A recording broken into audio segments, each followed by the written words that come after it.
What if the secrets to sustainable climate control aren't in futuristic tech, but buried in ancient history? Imagine a world before air conditioners, before fans, before electricity where entire cities stayed cool in blistering heat. How did they do it? And more importantly, why did we forget how?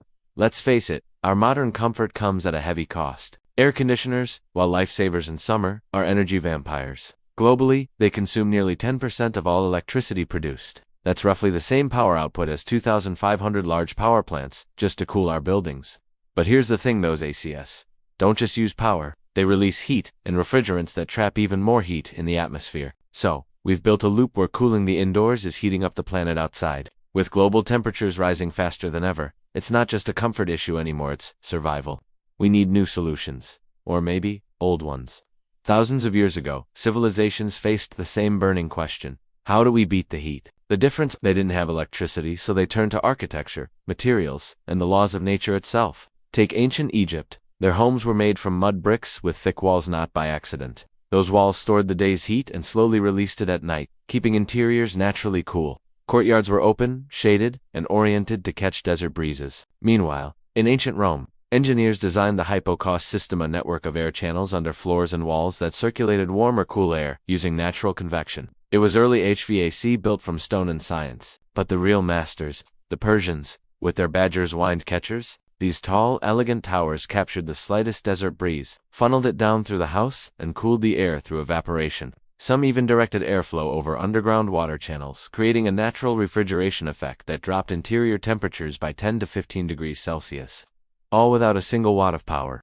That's not ancient luck, that's engineering genius. Here's something fascinating. Even ancient builders learned from nature itself. The termite mounds in Africa, for example, have self-regulating ventilation systems that keep their interiors within a few degrees year-round, despite blazing heat outside. Ancient architects mirrored this principle, creating ventilation shafts, courtyards and domes that pulled in cool air and released hot air naturally. They also understood water's secret power. Fountains, pools, and small channels weren't just decorative, they were functional cooling tools. As water evaporated, it absorbed heat from the surrounding air, dropping temperatures dramatically. And materials, clay, adobe, and stone all had high thermal mass. That means they absorbed heat slowly and released it even slower, creating a stable indoor temperature. It wasn't just architecture, it was a living, breathing climate control system.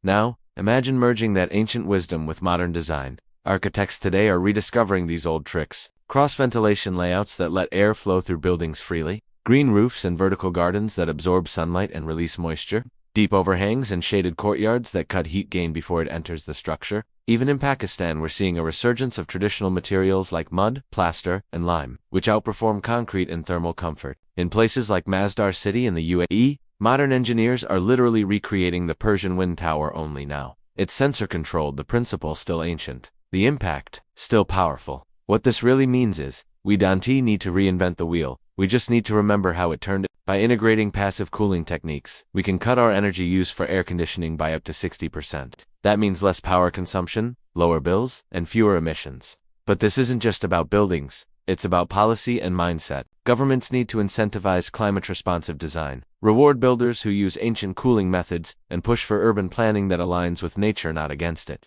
And as individuals, we can do our part to planting trees around homes, using reflective paints, or even adding small water features for evaporative cooling. Because cooling our planet doesn't require a miracle invention, it just needs a return to wisdom that already worked for thousands of years. Our ancestors didn't have machines, but they had something we've lost: balance. They built in harmony with the climate, not in defiance of it. If we listen to their designs, their materials, and their respect for nature, we might just find the blueprint for a cooler, cleaner future. Because sometimes, the best way forward is to look back.